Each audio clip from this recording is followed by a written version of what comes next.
Bien, entonces vamos a empezar la clase. El tema a desarrollar el día de hoy es la interpretación jurídica. Eh, Solamente para recordar algunos aspectos que creo que son importantes. Cuando nosotros hablamos de niveles de la problemática jurídica, siguiendo en este tema al profesor Rubio Correa, se señala que hay tres niveles de la problemática jurídica. El primer nivel, que ya les he explicado, es saber cuáles son las normas existentes y los conceptos aplicables e instituciones aplicables al caso bajo estudio. Para dilucidar nos sirve, en este caso, la teoría de las fuentes del derecho, que ya lo hemos desarrollado. Las fuentes del derecho nos dicen qué normas del sistema jurídico o qué instituciones del sistema jurídico o qué conceptos son aplicables para resolver un problema jurídico. El segundo nivel es que una vez definido cuáles son las normas, los conceptos o las instituciones aplicables, es pertinente saber qué dicen esas normas jurídicas, qué dicen cómo se entienden estos conceptos, estas instituciones. Y para ello, sobre todo en el tema de las normas jurídicas, nos sirve la teoría de la norma jurídica, en especial su análisis lógico-jurídico, que también lo hemos desarrollado. O sea, a través del análisis lógico-jurídico de la norma, nosotros vamos a saber qué dicen las normas. Y el tercer nivel, siguiendo esto, como le decía el profesor de la Universidad Católica, el profesor Rubio Correa, superado este segundo nivel, es decir, de saber qué dicen las normas, nos encontramos con uno tercero que consiste en averiguar exactamente qué quiere decir la norma jurídica. En este nivel se aborda, o este nivel se alcanza y se aborda con los recursos de la teoría de la interpretación jurídica. Entonces, la teoría de la interpretación jurídica es la parte de la teoría general del derecho destinada a desentrañar el significado último del contenido de las normas jurídicas, cuando su sentido normativo queda claro a partir del análisis lógico-jurídico interno de la norma. Es decir, la interpretación es un tercer nivel que nos permite, una vez aclarado el qué nos dicen las normas, una vez aclarado eso, tenemos que saber qué quiere decir la norma, qué quieren decir las normas o qué quieren decir las instituciones jurídicas. Y en este nivel, como les decía, se recurre a la teoría de la interpretación jurídica. Este problema de interpretación puede surgir del texto mismo o de su aplicabilidad a un caso concreto. O sea, el nivel de la problemática de interpretación se puede dar en función de la propia norma jurídica, porque es oscura o es ambigua, o cuando la aplicabilidad, es decir, la interpretación que se hace al caso que se va a aplicar, resulta también oscuro, confuso, indeterminado. O sea, cuando es difícil con la interpretación o es difícil cuando se tiene que resolver el caso, hacer esta tarea de subsunción de los hechos al supuesto de la norma jurídica. Entonces, en este tercer nivel nos va a servir la teoría de la interpretación para resolver estos problemas.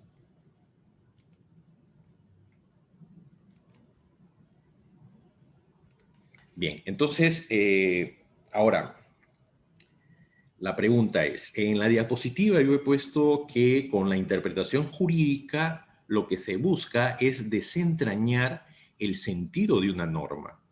Se debe buscar se debe buscar saber qué quiere decir la norma y no lo que dice. Porque lo que dice la norma, como ya lo hemos dicho, eh, nos da esta respuesta la teoría de la norma jurídica.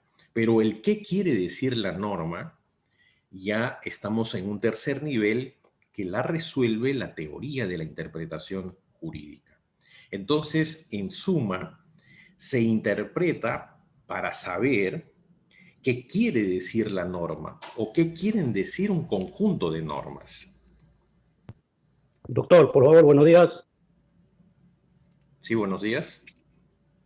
Doctor, disculpe, el profesor que tuvimos anteriormente terminó su clase 8:15 y recién estamos entrando a su Ya, clase, no hay creo que problema, la mayoría. no hay problema. Vamos a seguir con la clase, por favor. Entonces, yo les decía que con la teoría de la interpretación jurídica, nosotros vamos a desentrañar el sentido de una norma, porque no basta saber qué dice la norma, sino lo importante es saber qué quiere decir la norma jurídica. Entonces, es importante que ustedes tengan en cuenta estos niveles de la problemática jurídica y yo me atrevo a decir que hay un cuarto nivel que no lo dice el profesor Rubio Correa, de profesor de la Católica, no lo dice. Yo considero que hay una cuarta tarea, que es la tarea de la argumentación. Porque una vez que nosotros hemos encontrado el sentido de la norma, es decir, el saber qué quiere decir la norma jurídica, el asunto está en transmitir esta posición, esta interpretación, darlo a conocer a quien va a resolver el problema. Y en ese caso, si somos abogados defensores, si nosotros tomamos un caso, una vez que hemos interpretado la norma, tanto en el análisis propio de la norma o en el análisis de la aplicabilidad de la norma, entonces nosotros tenemos una tarea importantísima que es la de transmitir lo que nosotros consideramos que es lo correcto y que se va a resolver de esa forma. Un caso concreto con justicia es transmitir eso y para eso se necesita la teoría de la argumentación jurídica que nos va a servir no solamente para dar las razones de por qué nosotros hemos arribado a esas conclusiones, sino también la argumentación trata de decirnos, trata de persuadir al agente aplicador, en este caso al juez o al funcionario público, de persuadir para que resuelva el problema conforme a nuestro punto de vista, de acuerdo a lo que nosotros hemos arribado con la teoría de la interpretación. O sea, una vez que hemos encontrado el sentido de la norma de acuerdo a la metodología de interpretación que hemos llevado a cabo, la otra tarea importantísima es transmitirla, porque nosotros no nos podemos quedar con lo que nosotros hemos encontrado, porque de lo que se trata es resolver un caso. Y quien resuelve un caso usualmente es un funcionario público que toma una decisión o el juez o los tribunales que van a resolver un caso. Entonces, si nosotros estamos en la perspectiva del abogado defensor o si estamos en la perspectiva del Ministerio Público, de la Fiscalía que se encarga de la acusación en materia penal, lo que va a tratar es de persuadir de que lo que han encontrado, de que la interpretación que están haciendo de las normas y de los hechos es lo correcto. Y para ello se necesita la teoría de la argumentación porque vamos a buscar también persuadir a estos funcionarios para que resuelvan conforme nosotros hemos encontrado algún tipo de respuesta o alguna conclusión. Bien, entonces, desde mi punto de vista, son 4 los niveles de la problemática jurídica. O sea, primero es saber qué dicen las normas, perdón, saber con qué normas del sistema vamos a resolver el problema, ese es el primer nivel. El segundo nivel es saber qué dicen las normas El tercer nivel es saber qué quieren decir las normas y el cuarto nivel es la transmisión y la persuasión al funcionario que va a resolver el problema de lo que nosotros hemos encontrado o que nosotros hemos encontrado de acuerdo a la tarea interpretativa que hemos desarrollado. Bien, entonces, en suma, lo que busca la interpretación es desentrañar el sentido de una norma. ¿Y cuándo se interpreta? Aquí viene un problema también de saber cuándo debemos interpretar, porque hay algunos que sostienen que cuando la norma es clara, de una lectura que nosotros podemos hacer de una norma, no se necesita interpretar, simplemente lo que se debe hacer es aplicar la norma y resolver el problema que tenemos. Entonces, algunos sostienen que si la norma es clara, no se debe interpretar. Ella solo se da cuando la norma es oscura o ambigua. Muchas veces la redacción, y hemos visto, o en algunas clases les he dicho que el problema del derecho es que el derecho no ha creado un lenguaje, como por ejemplo las matemáticas tienen un lenguaje, la lógica tiene un lenguaje, o algunas ciencias tienen un lenguaje específico. En cambio, el derecho no ha creado un lenguaje, utilizamos el lenguaje común, pero también el problema de la problemática del derecho es que existen también algunas normas, algunos conceptos de carácter técnico y que hace confuso, sobre todo al legal derecho, cuando se trata de interpretar y cuando se trata de aplicar una norma. Entonces, muchas veces se cree que solo se interpreta cuando la norma es oscura o cuando la norma es ambigua, es antinómica, tiene contradicciones, etcétera, etcétera. Entonces, hay estas posiciones que señalan que no se debería interpretar cuando la norma es clara y solo se debe interpretar cuando cuando se encuentra oscuridad o ambigüedad en la norma. Otros sostienen que siempre hay que interpretar, pues solo existen hechos lingüísticos y que la norma jurídica nace de la interpretación. Esta es otra postura, otra tesis. La primera tesis es que solo se interpreta en casos de oscuridad y ambigüedad de la norma. Y la otra posición es la que señalan que siempre hay que interpretar, porque lo que dicta el legislador simplemente son hechos lingüísticos y que el intérprete o la norma nace cuando el agente aplicador del derecho, es decir, el intérprete, le interpreta y le da el sentido a la norma. Le da sentido a ese hecho lingüístico. Entonces, ahí aparece la norma. Ahí vamos a encontrar la norma. Y esto se encuentra con la tarea de la interpretación. Y por eso esta postura es la que señala que siempre tenemos que interpretar, porque solamente nosotros vamos a encontrar hechos lingüísticos.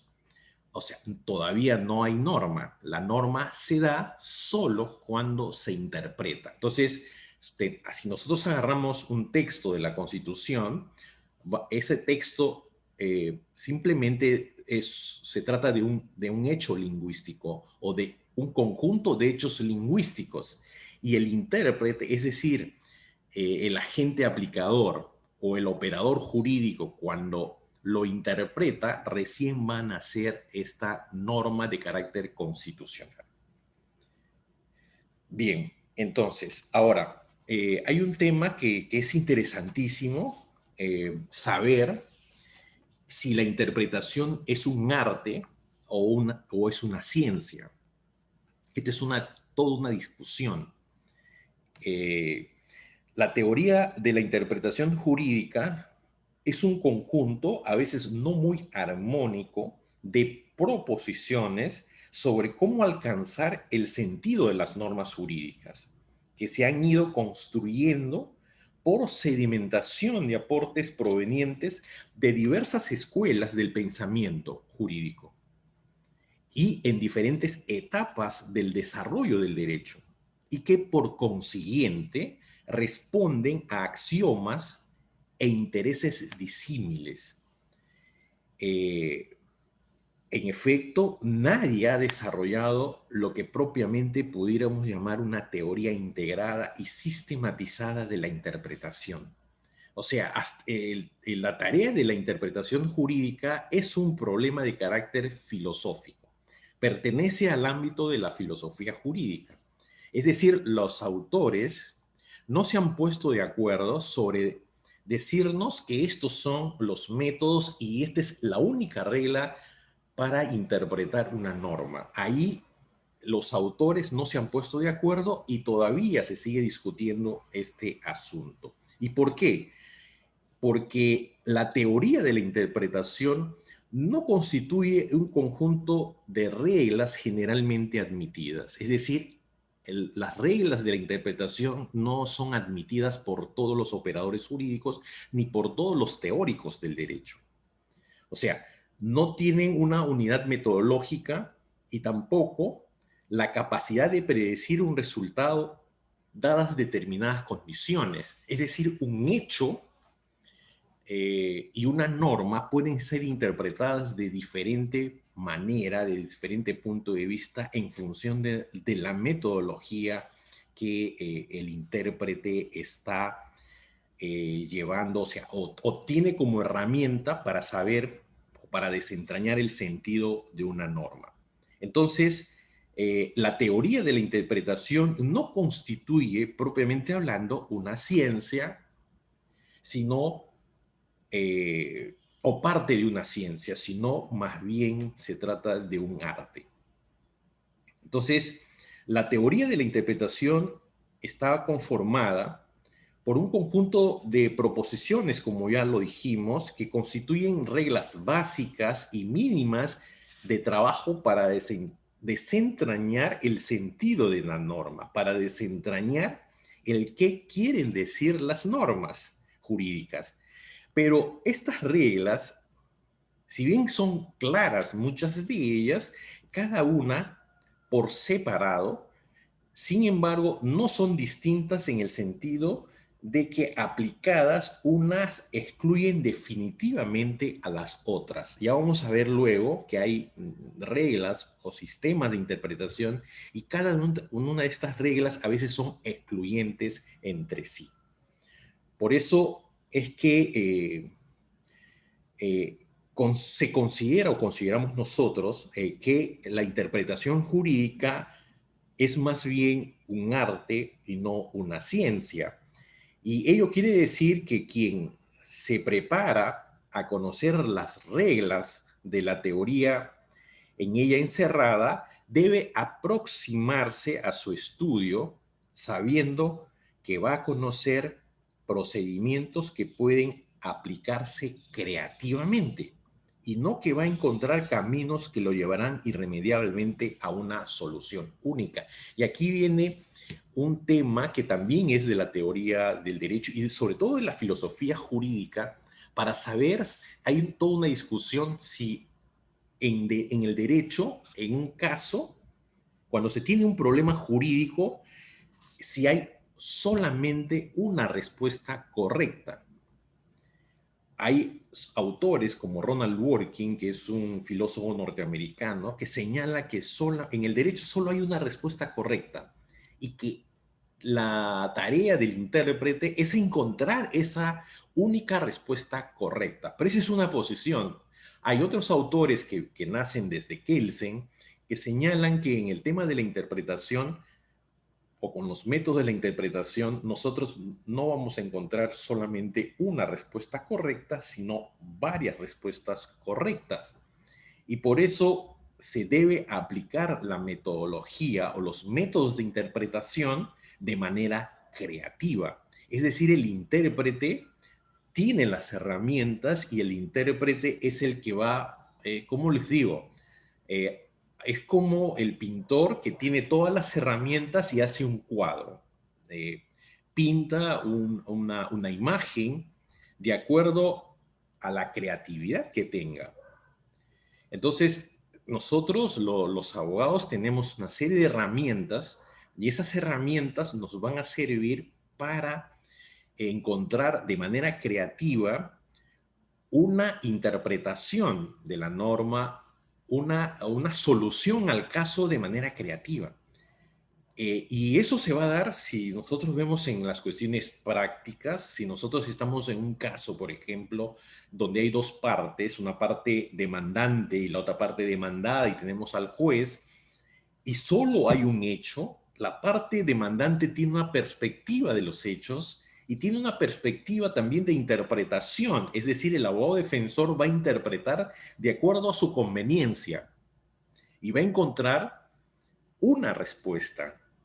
Y el otro, la parte demandada, también va a tener una perspectiva de los hechos y va a tener también eh, una, una forma de solucionar el problema o una forma de encontrar la solución al problema. Y tenemos en el medio al juez, el juez que va a escuchar a las dos partes y va a tener que finalmente tomar una decisión. Y el juez también desarrolla una tarea interpretativa. El juez va a tomar una posición, a veces no toma una posición de ninguna de las partes, sino toma una decisión intermedia y da su fallo y resuelve el problema. A veces no se satisface plenamente al demandado y tampoco al demandante. Entonces, ese es el tema de esta discusión de si la teoría de la interpretación o de si la interpretación es un arte o una ciencia. O sea, como no hay caminos o como no hay reglas fijas predeterminadas, no hay un manual que nos diga como una receta de cocina, usted tiene que hacer esto, esto, esto, esto para que haga un platillo, para que haga un plato preferido o un plato típico. En el tema de la interpretación, nosotros vamos a encontrar que hay una serie de métodos, hay una serie de perspectivas y no hay una regla que te dice usted tiene que usar este método en este caso o este método en este otro caso. No hay una regla. Y por eso es que el abogado tiene que, o el operador jurídico tiene que, en este caso, aplicar de manera creativa, utilizar de manera creativa todas estas herramientas que nos da la teoría de la interpretación jurídica. Entonces, eh, la posibilidad de soluciones distintas no es de ninguna manera equivalente a la ausencia de normas. Las normas están ahí y por lo tanto no autoriza tampoco a las soluciones arbitrarias. Ojo, una interpretación en la medida que respete las reglas de la lógica elemental, de la lógica básica, o sea, el principio de no contradicción, el principio de identidad, el principio de estarse excluido. O sea, si se respetan las reglas de la lógica y de la razonabilidad, las interpretaciones siempre van a ser respetables y siempre se van a tener que tomar en cuenta. O sea, tampoco lo que les quiero decir es que yo puedo a mi capricho, de manera arbitraria, forzar algún tipo de solución, algún tipo de interpretación. Eso debe quedar descartado. O sea, es inaceptable tampoco desarrollar soluciones arbitrarias y que sean contrarios a la cuestión de la razón. Entonces, el intérprete, en esta medida, debe ser un buen conocedor de la teoría de la interpretación a fin de aplicar adecuadamente sus reglas y en el hacer de la interpretación.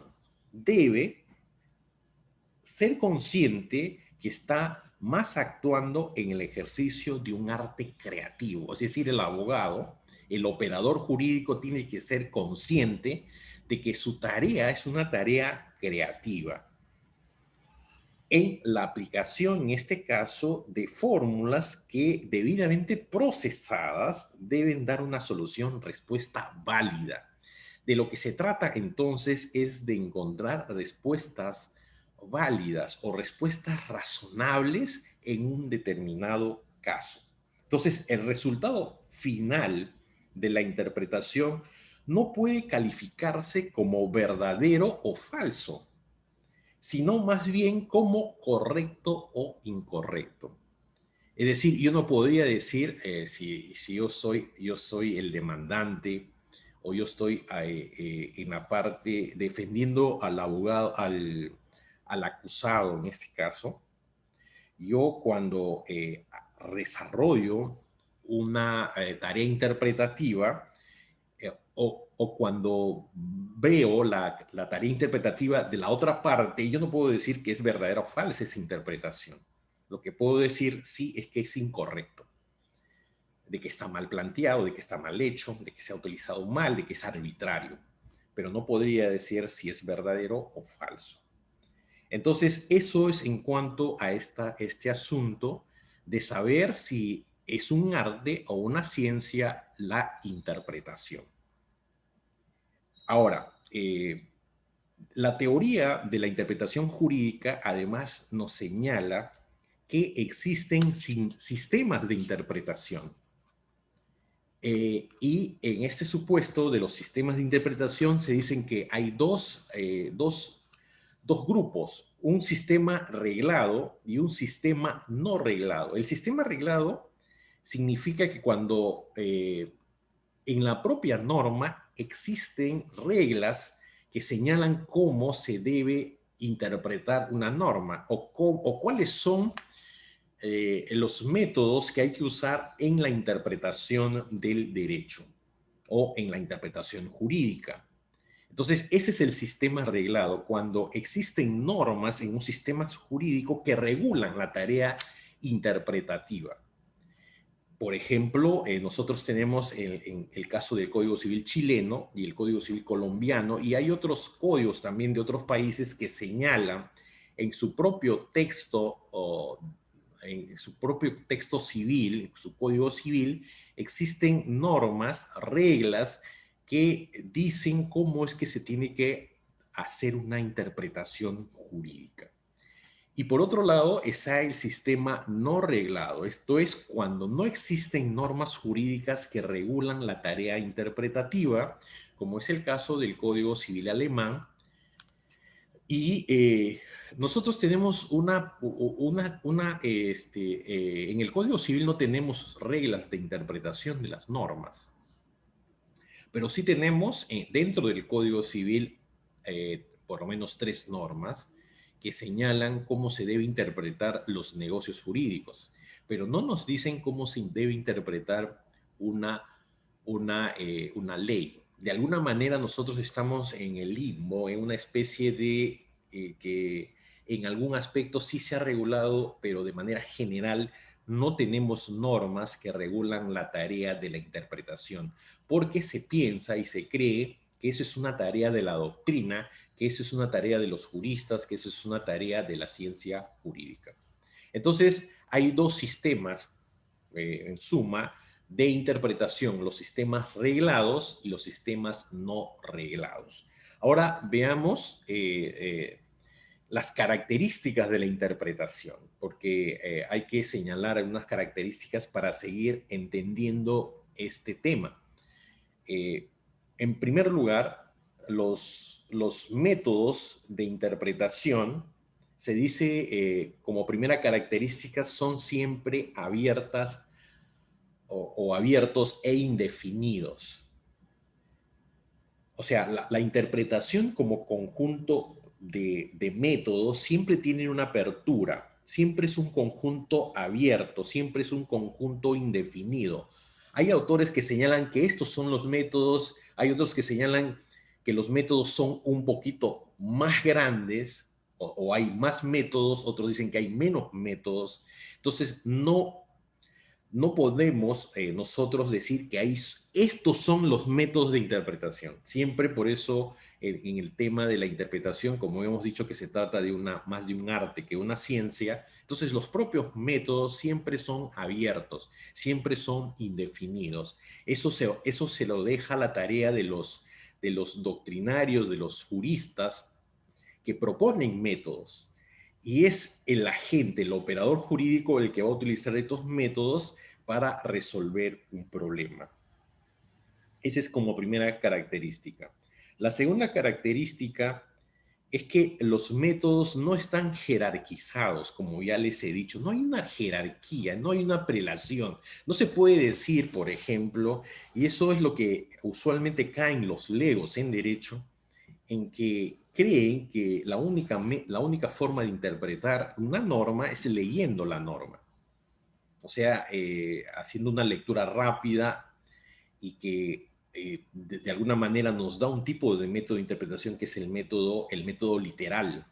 Entonces, no se puede decir que el método literal o con el método literal se debe empezar una interpretación. Claro que por ahí definitivamente eh, el sentido común nos dice uno tiene que leer la norma para poder interpretar la norma. Entonces, ahí aparece un método que es el método literal y que no necesariamente se puede empezar por ahí. Claro que hay que leer, pero nosotros podemos tener otro enfoque para desarrollar la tarea interpretativa. Entonces, hay esta imposibilidad de jerarquizar los métodos. Parece que existe una aporía de la interpretación, perdón, de la jerarquización de los métodos. Esa es como segunda característica. La tercera característica es que los resultados de la interpretación pueden ser reversibles. Es decir, cuando nosotros proponemos una interpretación, podemos encontrar rápidamente, si tenemos una contraparte muy hábil, puede con ese mismo criterio dar un resultado diferente a lo que nosotros hemos arribado. Eso también es una tarea realmente complicada. Entonces, siempre hay esta reversibilidad de los resultados del uso de los métodos de interpretación. Por ejemplo, la analogía puede convertirse, o sea, el método analógico o la analogía puede convertirse en un argumento en contrario. Entonces, siempre los resultados son reversibles en función de la metodología que nosotros hemos utilizado. Y como en el ejemplo que les he dado, uno puede empezar desarrollando una interpretación con la analogía, pero el otro o la contraparte puede, a partir de ahí, desarrollar un argumento en contrario. Esa es como tercera característica. La cuarta característica tiene carácter argumentativo y dialéctico. Yo les decía, yo le pongo a esta parte en el cuarto nivel de la problemática jurídica que hemos desarrollado al comienzo de esta clase. Pero se sostiene que dentro de las características de la interpretación es que tiene un carácter argumentativo y dialéctico. Es decir, que los resultados de la interpretación no puede quedarnos con... O sea, los resultados de la interpretación es para transmitir a otro. ¿A quién? Al funcionario o al juez que va a resolver el problema.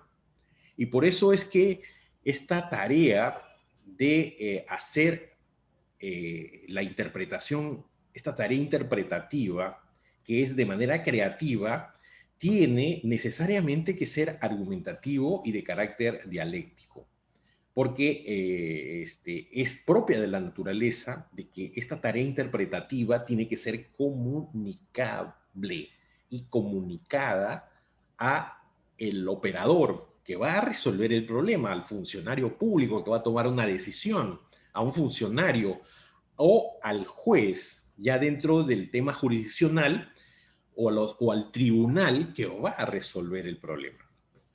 Y finalmente, la última característica de la interpretación es que tiene carácter ideológico. La interpretación tiene carácter ideológico porque la realidad social del tiempo de la interpretación tiene estos componentes. O sea, la interpretación no se hace en abstracto, a pesar de que hay toda una teoría pura del derecho que lo pregona Kelsen, que lo ha venido pregonando Kelsen y sus seguidores. Sin embargo, la interpretación se hace dentro de un contexto social en un determinado tiempo, ¿no? Y por eso se dice que la interpretación se desarrolla siempre dentro de una realidad social. Y esta realidad social siempre va a tener componentes ideológicos, porque las personas y los grupos sociales siempre tienen una cosmovisión del mundo y de la vida, una cosmovisión del hombre y también de su vida. Entonces, por eso se dice que la interpretación siempre va a tener un carácter ideológico. Bien, entonces continuamos con la clase y ahora vamos a ver con quiénes son los que interpretan, o sea, quiénes son los agentes de la interpretación. Y nosotros ahí en la diapositiva, ustedes lo pueden ver, básicamente son tres los agentes, es decir, los grupos, el grupo de personas que desarrollan esta tarea interpretativa. En primer lugar están los juristas y los comentaristas, o sea, los doctrinarios, los estudiosos del derecho son agentes de interpretación, porque los juristas cuando describen y explican una norma también desarrollan una tarea interpretativa. Ellos proponen, los estudiosos del derecho proponen cómo es que se debe interpretar una norma. Y eso también siempre es discutible, pero ellos hacen propuestas de interpretación, dan una mirada, es decir, ellos analizan las normas e idealmente se ponen en un escenario de la resolución de problemas fácticos, o sea, problemas concretos, y desarrollan una tarea interpretativa. Por eso es que los primeros agentes de interpretación son los juristas y los comentaristas. Entonces ellos realizan un tipo de interpretación, lo que se llama, luego vamos a ver la interpretación doctrinal o libre, porque ellos lo hacen de acuerdo a las pautas, a la metodología científica que están utilizando para hacer esta tarea. Entonces es interesante porque busca el progreso del derecho y que además la característica de esta interpretación que hacen estos juristas siempre carece de fuerza obligatoria. O sea, los resultados, que es la interpretación doctrinal o libre, los resultados que dan los juristas y los comentaristas de normas siempre son resultados que no obligan. Sin embargo, nos van a dar luces para poder resolver problemas concretos ya en la realidad. Dan luces a los magistrados, sobre todo, y a los operadores jurídicos, a los abogados que son defensores, también le van a dar luces para poder desarrollar mejor su tarea. Entonces, esos son los primeros agentes. Luego tenemos como segundo grupo de agentes a los magistrados. Los magistrados, y también yo agrego que son también funcionarios públicos. Entonces, los magistrados realizan lo que se llama la interpretación judicial, la que se da al momento de tomar una decisión, de dictar una sentencia, que han sido sometidos a su competencia. Es decir, cuando los magistrados resuelven un caso, cuando dictan una sentencia, toman una decisión, el juez o el magistrado va a desarrollar una tarea interpretativa. Y esta tarea interpretativa se dice que es una tarea o es una interpretación de carácter judicial. Esta interpretación que desarrollan los magistrados sí obligan, tiene fuerza vinculante entre las partes que han estado involucrados en un caso, en un problema jurídico. Dos partes, demandante y demandado, someten su caso a un magistrado.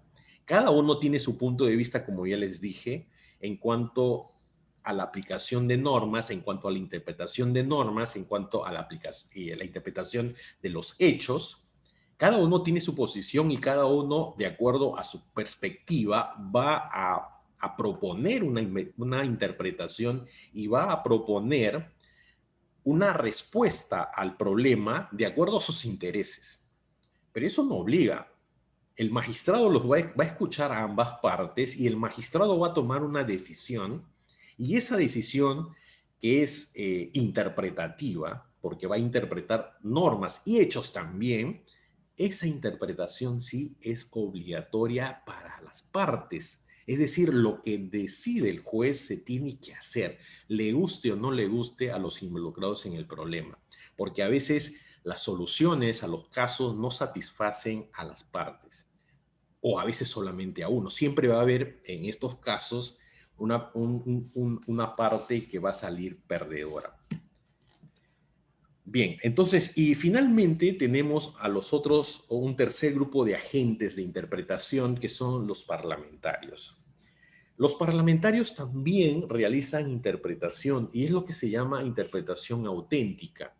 Es decir, el autor de la ley, el autor de la norma, que puede ser en cualquier nivel del Estado, y acá en este caso básicamente estamos pensando en los congresistas, en el Parlamento que dicta normas. Entonces, el Parlamento tiene esta facultad de poder desarrollar otra norma, otra ley de carácter interpretativa, porque de esa forma hace esta tarea el Parlamento. Es decir, su tarea interpretativa tiene como resultado otra ley de interpretación, por eso se dice una interpretación auténtica, que explica o que nos da el verdadero sentido de las normas, porque algunas normas, como de hecho suceden en la realidad, son oscuras, son ambiguas, son difíciles de entender. Entonces, muchas veces el propio Parlamento tiene esta tarea de interpretación y cómo tiene que dar como producto final, no es tomando una decisión como el juez dictando una sentencia, sino los parlamentarios, en este caso el Congreso, necesariamente tiene que dictar una nueva ley interpretativa, ¿no? La famosa interpretaciones auténticas de la ley.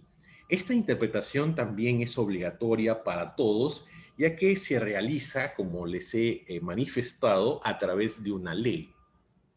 O sea, los magistrados tampoco se ponen, ellos pueden discutir mucho, o sea, pues, hablar, por eso viene el nombre de parlamentarios, ellos pueden decir muchas cosas, hacer una serie de argumentos, punto de vista, y si tenemos un parlamento de 130, como tenemos en el Perú, evidentemente cada uno va a tener su punto de vista, su forma de interpretar un problema o una norma.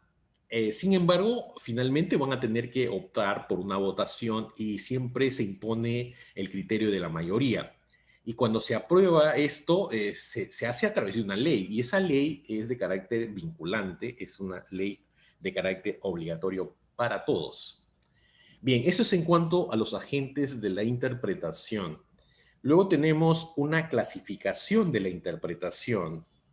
O sea, la interpretación puede ser clasificada en función de las personas que realizan la interpretación, o puede ser en función de los resultados y los alcances que tiene la interpretación. En función de las personas que realizan la interpretación, de alguna manera seguimos con el esquema de los agentes de interpretación. En el caso de la interpretación doctrinal o libre, es aquella que realizan los juristas y los comentaristas de las leyes. O sea, por eso se dice que es una interpretación doctrinal, la que nosotros, ¿dónde encontramos esta interpretación doctrinal o libre? En los artículos científicos que escriben los juristas, en los comentarios, en los textos, en los libros que comentan leyes. Por ejemplo, nosotros tenemos una empresa editorial del Perú, ha desarrollado, ha invitado a 100 juristas y han interpretado todos los artículos del Código Civil. Han interpretado, cada artículo ha sido interpretado, ha sido desarrollado. Por ejemplo, esa interpretación que encontramos en ese texto, que son 10 tomos,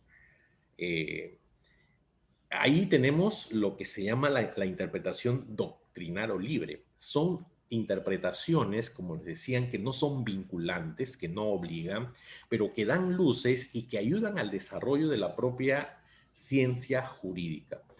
Ayudan también a resolver problemas, casos concretos. Los magistrados muchas veces van a tomar estos criterios de estos doctrinarios, de estos juristas, para resolver casos.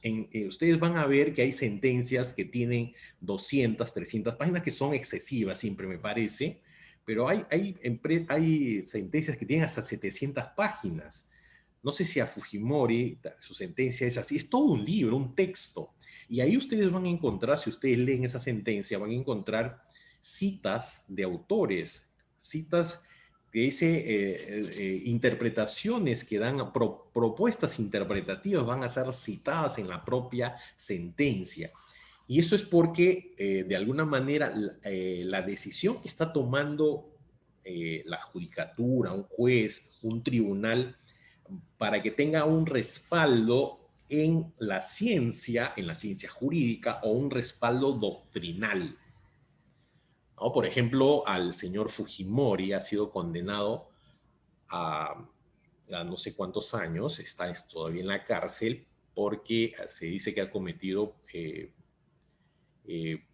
delitos contra la lesa humanidad, y para condenar a Fujimori se ha tenido que, los jueces, sobre todo el ponente, ha tenido que utilizar una forma de interpretar el derecho penal, una teoría del derecho penal, del caso, en este caso de la autoría mediata, para poder condenar, porque en el proceso, por ejemplo, en este tema de la cantuta y en el tema de Barrios Altos, a Fujimori no le han encontrado en verdad nada que lo vincule a esos hechos, pero se decía que él como presidente tenía un poder, o sea, estaba al tanto de todo, y por eso lo sentencian.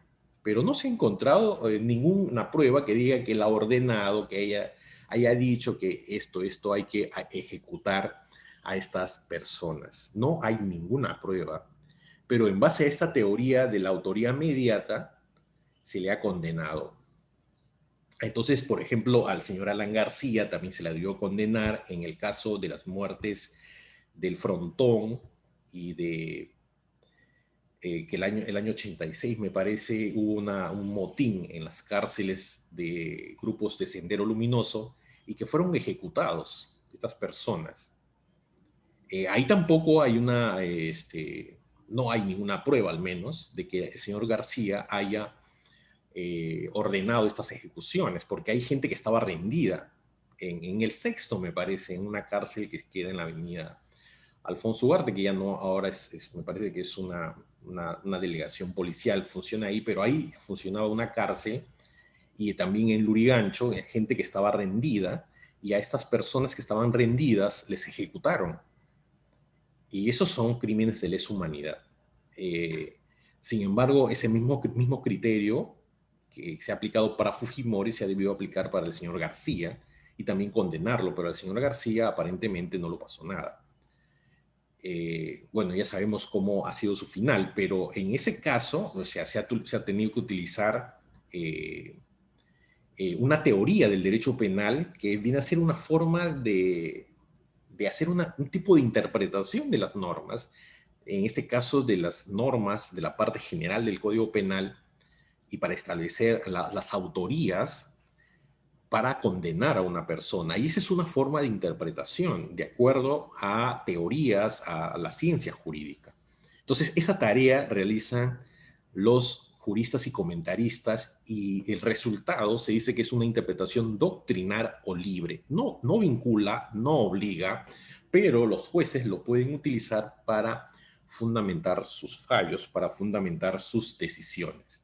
Ahora, hay otra interpretación, que es la interpretación judicial. En este caso la realizan los magistrados, los jueces, y estos magistrados, cuando dictan una sentencia, hacen una interpretación. Cuando resuelven un caso, hacen una interpretación, y por eso se dice que estamos frente a una interpretación de carácter judicial. La diferencia está en que una interpretación judicial sí es vinculante, como les he dicho hace un momento, obliga a las partes, y a veces obliga, si se crea un precedente, va a obligar a otros magistrados y en general a todos los operadores jurídicos a interpretar de determinada forma un caso. Entonces, la interpretación judicial es aquella interpretación que la realizan los jueces y los tribunales al decidir casos a ellos sometidos en sus sentencias. Y es obligatoria para las partes y sus causavientes o sucesores, o sea, no solamente a las partes, sino a los sucesores de las partes que han estado involucrados en este problema. Y que puede constituir doctrina, como le decía, obligatoria, pueden generarse precedentes o probable cuando no sentarlo, o a veces no sienta jurisprudencia, no todos los fallos hacen jurisprudencia o crean un precedente. Sin embargo, si la interpretación, como hemos visto, es de manera reiterada sobre una determinada materia y se va resolviendo en ese mismo sentido, va a crearse un precedente, va a ser jurisprudencia. Ese es en cuanto a la interpretación judicial. Luego tenemos la interpretación legislativa o auténtica, que también ya les he explicado al momento de explicar los agentes de interpretación. O sea, es aquella que la efectúan ¿quiénes? Los parlamentarios, los legisladores, mediante una ley interpretativa. Esta interpretación es de carácter obligatoria, como ya les he manifestado, para todos porque se hace a través de una ley. Ese es en cuanto a este criterio de clasificación por las personas que lo realizan. Y luego existe otro criterio de clasificación de la interpretación por los resultados y alcances de la interpretación.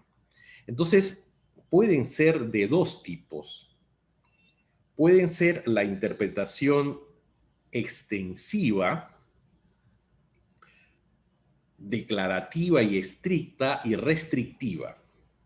Vamos a aclarar aquí de acuerdo a la diapositiva que ustedes lo están viendo. O sea, puede ser, de acuerdo a los resultados, declarativa y estricta, puede ser extensiva, que a su vez puede ser argumento a pari, el argumento a contrario y el argumento a fortiori, y puede ser restrictiva. Entonces, cuando estamos frente a una interpretación estricta o declarativa, es aquella que prácticamente reproduce el texto de la ley o el texto normativo y se presenta usualmente cuando la norma, los textos a interpretar son claros, son precisos y son concisos, son concretos. O sea, hay una claridad tal de que solo con la lectura que nosotros hagamos de la norma, vamos a entender la norma y de acuerdo a ella se dice que hay una interpretación simplemente declarativa o estricta porque el asunto está claro. Entonces, esta interpretación es una interpretación que siempre está dentro del marco de la ley. O sea, si nosotros tenemos un rectángulo, la interpretación declarativo estricta está dentro del rectángulo, a diferencia de la interpretación extensiva y restrictiva. Seguimos con el tema en el ejemplo que les estoy dando, si estamos frente a un rectángulo. La interpretación extensiva quiere decir que nos vamos a ir un poquito más allá del rectángulo. Y la restrictiva vamos a cortar lo que está dentro del rectángulo o la norma. Entonces, cuando estamos frente a una interpretación extensiva, significa que el intérprete lo que hace es extender el alcance de la ley, el alcance de la norma, debido a que el legislador expresó menos de lo que pretendía expresar. A veces el legislador, al momento, porque una cosa es a veces pensar una cuestión a regular un problema a resolver, y otra cosa es traducirlo ya en una norma, y la norma utiliza el lenguaje, y a veces el lenguaje es un lenguaje impreciso, o nosotros nos confundimos o no somos lo suficientemente claros, y por eso se dice que a veces el legislador expresa dentro, o sea, dentro de la propia norma o dentro de la propia redacción de la norma menos de lo que pretendía expresar. Entonces, en este caso, si nosotros estamos si la norma es un rectángulo, vamos a tener que salir un poquito más allá del rectángulo porque el legislador ha dicho menos de lo que realmente quería decir. Y en esta interpretación extensiva se dice que hay tres formas de desarrollar. Uno de ellos es el argumento a pari. El argumento a pari consiste en referir al caso no previsto la misma consecuencia que al previsto por identidad de ambas hipótesis. O sea, hay un caso no previsto y tenemos otro caso previsto. Entonces, al caso no previsto le vamos a establecer, porque una norma, a ver, una norma tiene una estructura, como ya lo hemos visto, S, entonces C. O sea, tenemos el supuesto, tenemos el nexo y tenemos la consecuencia, ¿ok? Entonces, en el argumento a pari, nosotros tenemos un caso no previsto, un caso que no encaja en el supuesto normativo. Sin embargo, este caso no previsto, nosotros le otorgamos la misma consecuencia del caso previsto, del caso que el propio intérprete lo ha desarrollado, porque hay una identidad de hipótesis. Es decir, prácticamente son casi idénticos o muy similares. Entonces, se tendría que tener, en este caso, la misma consecuencia. Ese es el argumento a pari.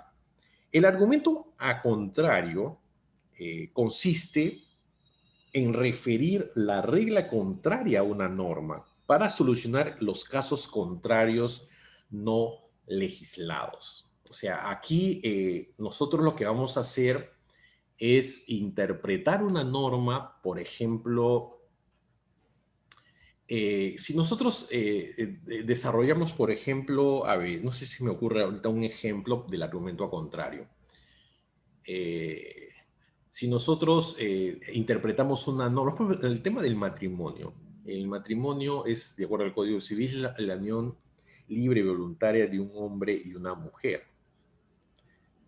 O sea, ahí la interpretación señala de que el matrimonio necesariamente se da entre un hombre y una mujer, por lo menos así todavía nosotros lo tenemos regulado en nuestro sistema jurídico.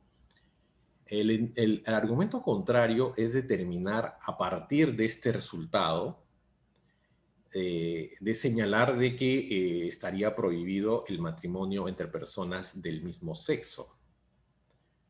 Ese es un argumento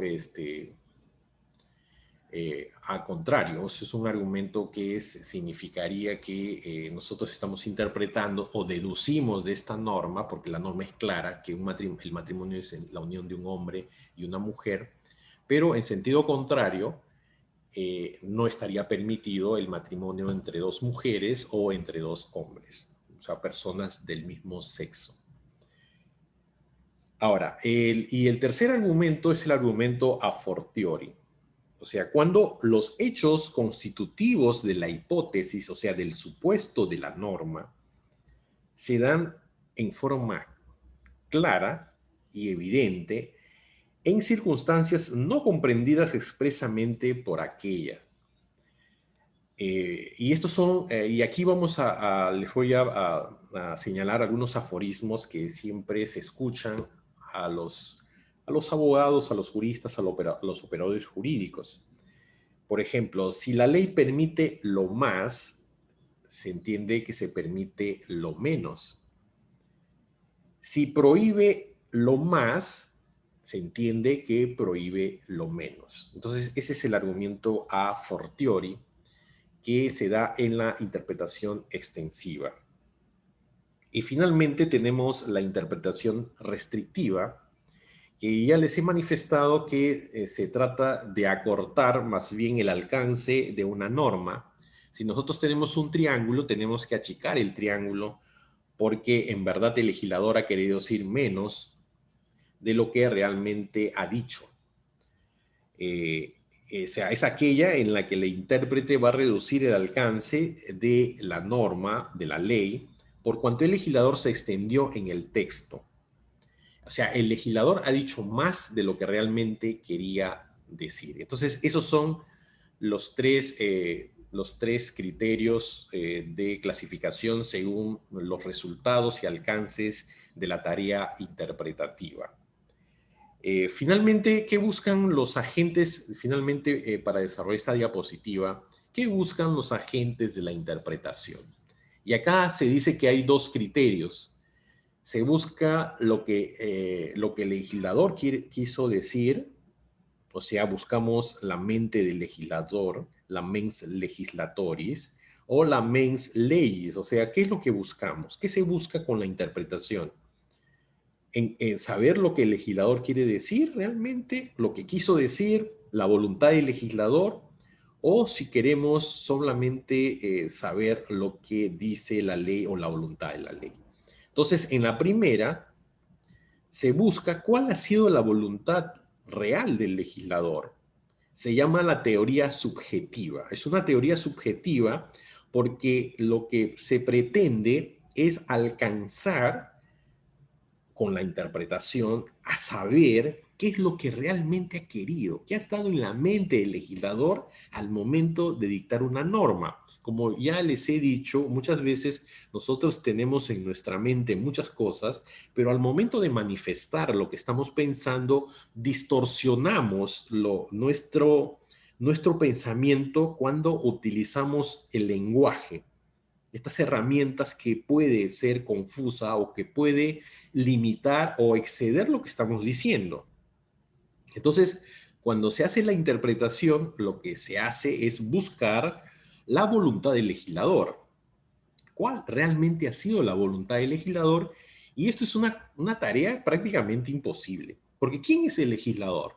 Todos los parlamentarios. Y en el Parlamento vemos que a veces faltan, no se van, están enfermos, votan en contra, se abstienen y hay una mayoría que vota. Entonces, es muy difícil hacer esta tarea de saber la voluntad real del legislador. Entonces, cuando se interpreta, lo que realmente se busca es la mens legis, o sea, se busca realmente cuál ha sido la voluntad de la ley, porque una vez que una ley nace, tiene una vida propia, tiene una vida totalmente propia de los autores de la ley. Y a esta teoría se le llama la teoría, aquí está mal en la diapositiva, en verdad es la teoría objetiva, no subjetiva como está ahí, eso es un error, es la teoría objetiva. Entonces, en esta teoría objetiva, lo que se busca es, con la interpretación, es encontrar en verdad el sentido de la norma, es decir, el qué quiere decir una norma jurídica. O sea, lo que se busca con la interpretación es saber qué dice la ley y no saber qué dice el autor de la ley. Entonces, eso es lo más importante, creo, porque la tarea de encontrar cuál ha sido la voluntad real del legislador es una tarea casi imposible. Finalmente, para terminar este tema de la interpretación jurídica, la interpretación jurídica tiene fases, si se quiere, y se habla de una aproximación a priorística, en este caso, cuando se va a hacer una interpretación. Por ejemplo, la primera fase es, o la primera aproximación a la tarea interpretativa es la tecnicista. ¿En qué consiste esta teoría o esta fase o esta aproximación? Significa que el intérprete o el agente o el apurador jurídico se aboca a realizar la tarea interpretativa solo teniendo en cuenta lo que nos dice la ciencia jurídica. O sea, la tarea del intérprete acá es muy tecnicista en el sentido de solo buscar la interpretación en función de lo que nos pueda decir la ciencia jurídica. O sea, hacemos una interpretación netamente técnica de acuerdo a los métodos y a los resultados que nos da la ciencia jurídica, que nos da la metodología científica del derecho. La otra aproximación es la aproximación axiológica. En esta aproximación axiológica, el intérprete toma como referencia los valores que inspiran el derecho. El derecho no solamente está compuesto de normas, sino también de valores y de principios. Según Kelsen y sus seguidores y Hart, el derecho solamente es norma. De acuerdo a Ronald Dworkin, el derecho son normas y principios. Y de acuerdo a Robert Alexy, el derecho son normas, principios y procedimientos. Entonces, en la tarea axiológica, en esta aproximación axiológica del intérprete, lo que se va a hacer es que cuando vamos a desarrollar la tarea interpretativa, lo vamos a hacer teniendo en cuenta los valores que inspiran el derecho. Entonces ya tenemos un matiz de hacer una interpretación. En la primera, solamente nosotros hacemos la interpretación de acuerdo a la metodología científica, lo que nos dice la ciencia jurídica. Pero en la aproximación axiológica, el intérprete va a tener una herramienta, o sea, la aproximación a la tarea interpretativa la hace en función de los valores que inspiran el derecho, de los principios que inspiran el derecho. Ahora, hay una tercera forma de aproximarnos a la interpretación, es de acuerdo a la cuestión de carácter teleológico. Es decir, en esta parte teleológica se parte del criterio de que los contenidos del derecho se hayan determinados por el propósito de llevar a la realización prácticas de determinados fines. No hay que olvidar que el derecho tiene fines. Lamentablemente no nos ha faltado el tiempo para desarrollar, pero ¿cuáles son los fines del derecho? Básicamente, los clásicos son 4. Tenemos la justicia como un fin del derecho, tenemos la seguridad jurídica, tenemos el bien común y la paz social. Si nosotros hacemos una interpretación teleológica o una aproximación teleológica, lo que nosotros vamos a hacer la interpretación en función de estos fines que persigue el derecho. ¿Cuál es? La justicia, básicamente. O sea, vamos a buscar la razón de la ley o la ley puede buscar seguridad, justicia, busca paz, busca alcanzar el bien común. Entonces, la tarea interpretativa se va a hacer pensando en el fin fundamental que tiene el derecho de alcanzar, creo, la paz social, que viene a ser, si bien es cierto, una especie de valor derivado, en función de que haya justicia, haya bien común y haya seguridad, pero básicamente la finalidad que tiene el derecho es alcanzar la paz social.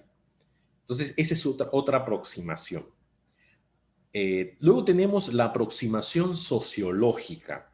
Se da cuando se busca la interpretación de una norma adecuándola a las características del lugar en donde ha de aplicarse el derecho.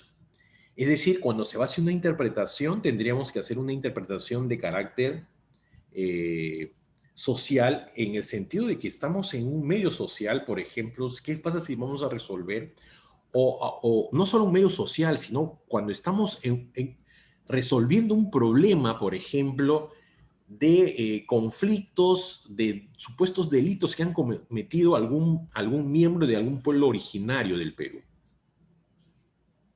Y ahí tenemos, por ejemplo, en el Código Penal el artículo 15 que señala que en este caso los jueces van a tener que valorar la cosmovisión y todas las costumbres que tiene esta persona al momento de resolver. Entonces ahí ya estamos haciendo una interpretación diferente de la norma. O sea, es una interpretación en función a qué persona o qué tipo de persona se le va a aplicar o se hace la interpretación en función del contexto y el medio social donde se está, donde hay el problema y donde hay que interpretar una norma para resolver el problema. Entonces, esa es la aproximación de carácter axiológico. Y finalmente está la axiomática, que significa que en la práctica ningún intérprete elige una sola clase de aproximación a priorística desdeñando a las demás. O sea, axiomática significa que vamos a hacer la interpretación en función de, en verdad, tomando todos los aspectos de todas estas aproximaciones. O sea, no se puede desdeñar ninguna aproximación y ningún método de interpretación. O sea, lo que pasa es que en la práctica, ningún intérprete, al menos los que están bien informados, ningún intérprete puede desdeñar las otras aproximaciones a la interpretación o los otros métodos de interpretación para alcanzar un resultado. Bien, esas son las fases de la interpretación. Y luego tenemos, para terminar este tema, la aplicación de los métodos. Entonces aquí básicamente tenemos 5 métodos de interpretación. Ese orden que les he puesto no significa una prelación, ojo. No es que yo tengo que hacer necesariamente un método, utilizar el método gramatical y luego el método exegético, luego el método dogmático. Ahí no estoy haciendo, simplemente es una enumeración para explicar de que existen 5, al menos 5 grandes métodos para realizar esta tarea interpretativa. Entonces, el primer método es el método gramatical. No significa que sea el primero en este orden, como les he dicho, pero el primero que les voy a explicar es el método gramatical. Creo que cometí un error poniendo numeración. Consiste en comentar y desarrollar las significaciones usuales de los vocablos, o sea, hacer una lectura. Hemos visto que en el tema de la norma y el lenguaje, la norma tiene relación con la cuestión semántica, con la cuestión sintáctica, con la cuestión pragmática, ¿no es cierto?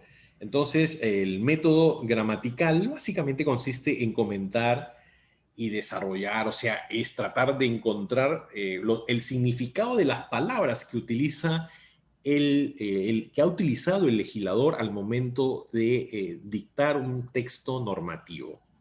O sea, saber encontrar el significado de las palabras, etcétera, etcétera. Entonces, esa es la tarea de la interpretación gramatical y en función de eso nosotros podemos encontrar el qué quiere decir la norma o encontrar su sentido. Luego tenemos el método exegético. El método exegético es el que busca clasificar conceptos oscuros y dudosos contenidos en las normas mediante un examen de la voluntad o intención del legislador que los ha creado. Entonces, este método lo que va a buscar es tratar de desentrañar el sentido de una norma en función de buscar la voluntad o la intención que ha tenido el legislador, que he visto que es una cuestión complicada.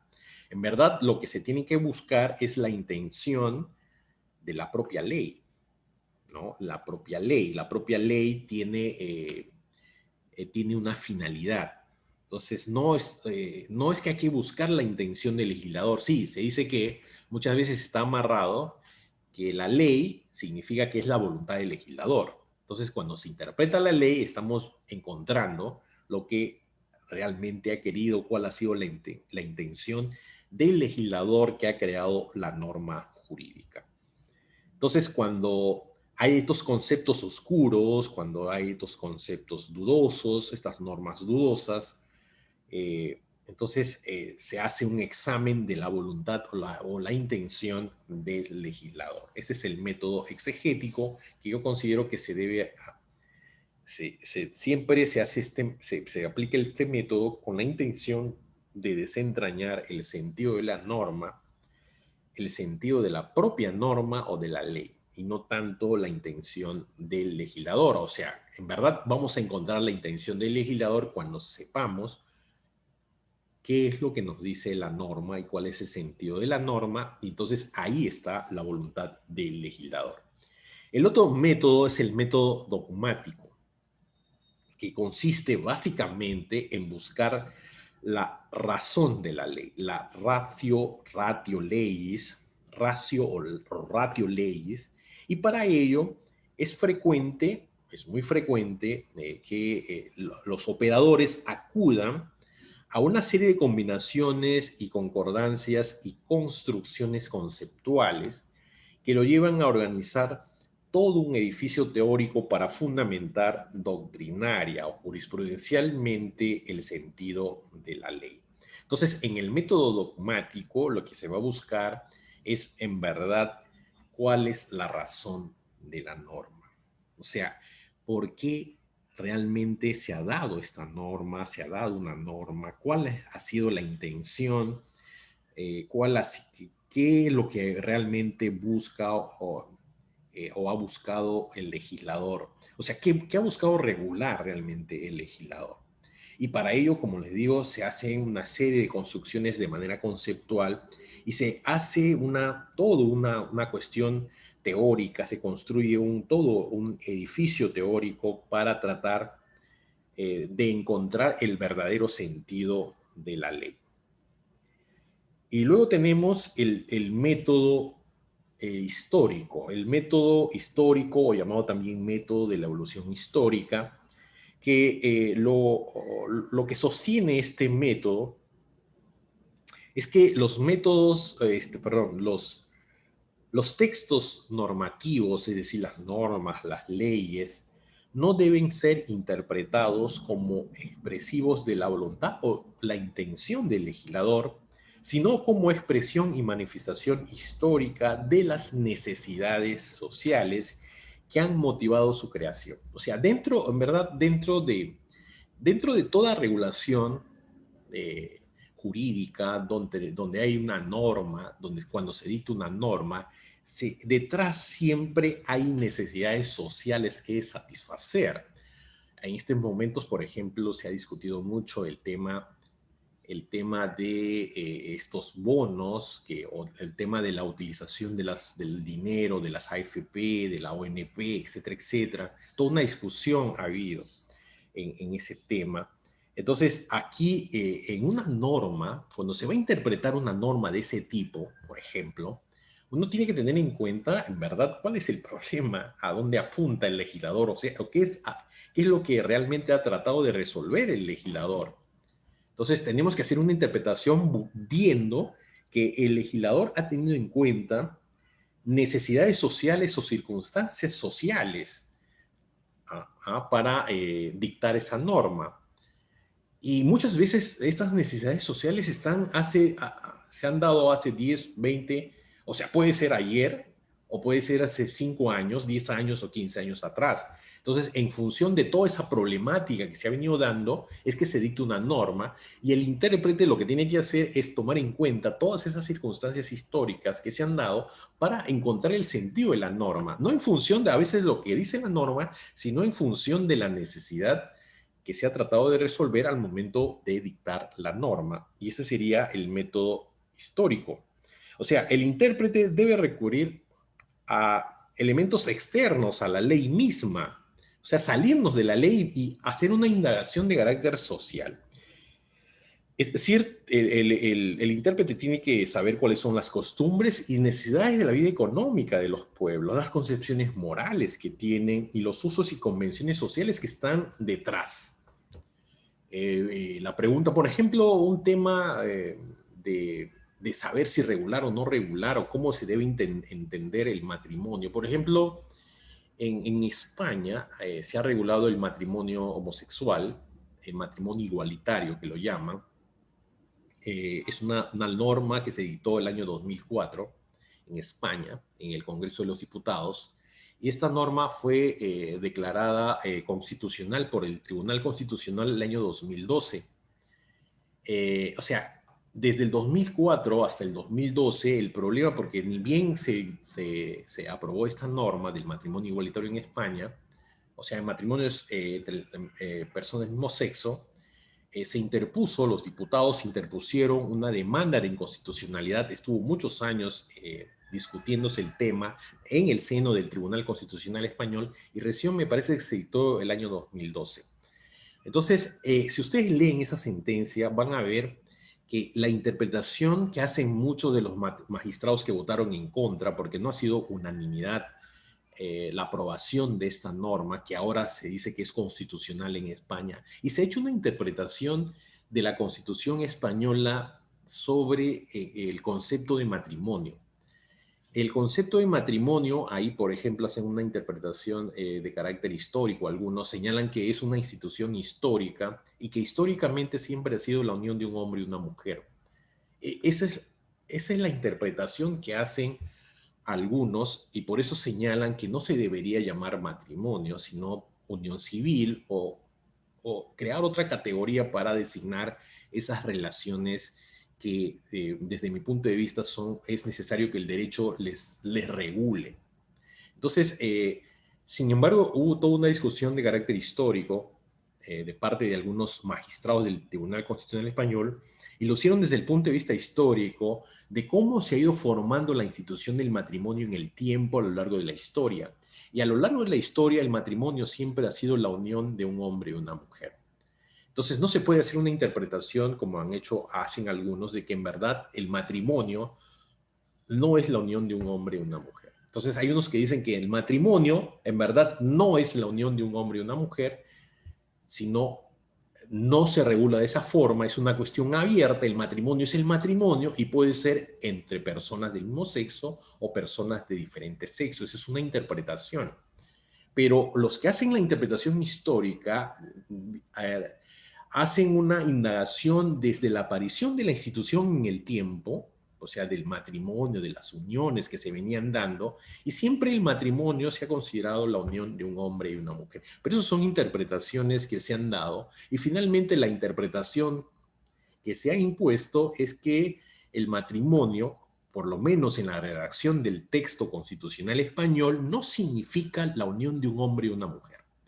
Significa que es libre, o sea, es la unión de personas del mismo sexo o personas de diferente sexo. Esa es finalmente la interpretación que se dio. En resumen, de lo que yo les puedo decir, de lo que conozco y he leído de esa sentencia para explicarles este método histórico. Y finalmente está el método de la libre investigación científica, y aquí hay un jurista, Francis Collini, un jurista francés, que señala que el método de la libre investigación está de por medio una serie de factores para hacer esta interpretación. En verdad, el método libre de la investigación científica significa que siempre el operador jurídico, el agente que está haciendo la interpretación jurídica, lo tiene que hacer en función de, básicamente, de la metodología científica que siempre es de carácter libre. Entonces, por ejemplo, Francisco Jenny señala que siempre en este tema, que por ejemplo él señala que hay elementos racionales por un lado y elementos objetivos para hacer esta tarea de la libre investigación. En los elementos racionales significa que existen principios de origen natural fundados en la razón, y los elementos objetivos que son o los puestos en evidencia por la naturaleza de las cosas interpretadas con sentido positivo vinculada con vinculaciones morales, religiosas, relaciones usuales y convencionalismos sociales. Entonces, este método de la libre investigación es un método que señala que se va a utilizar cualquier tipo de métodos jurídicos, y en este caso es libre, no podemos estar amarrados a lo que nos puede decir una norma. Como hemos visto, hay dos sistemas, ¿no? El sistema reglado y el no reglado. O sea, no podemos estar amarrados a un sistema reglado de interpretación. En verdad, la interpretación siempre tiene que ser libre, pero esto hay que hacerlo con mucho cuidado porque tampoco esta interpretación tiene que ser de carácter arbitrario. O sea, no podría ser arbitrario. Bien, entonces eso es en cuanto al desarrollo de este tema. Con esto estaría culminando esta parte.